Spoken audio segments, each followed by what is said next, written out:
મુંબઈના વતની શેખર જ્યારે બેંકમાંથી 5 લાખ રૂપિયા લઈને નીકળ્યા ત્યારે તેમને જરા પણ અંદાજ ન હતો કે એક ચોર ટોળકી તેમનો પીછો કરી રહી છે.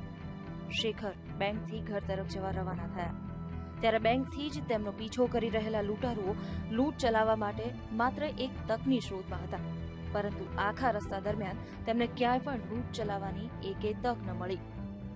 मैं 10 मिनट के बाद उधर से आया तो देखा मेरे गाड़ी का कांच टूटा हुआ है. तो मैंने वॉचमैन को पूछा, भैया ये कांच कैसा टूट गया? तो वॉचमैन ने बोला, शेखर भाई हमको मालूम नहीं है क्या हुआ कैसे हुआ. बोला तुम सामने देख करके तुमको मालूम नहीं कैसा कांच टूट गया.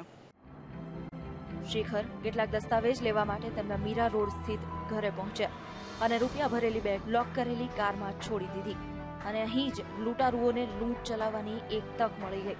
શેખરની કારના કાચ તોડી ચોર ટોળકી રૂપિયા ભરેલી બેગ લઈ ફરાર થઈ ગઈ. શેખરે પાછા આવી જોયું ત્યારે તેમને આખી ઘટનાની જાણ થઈ.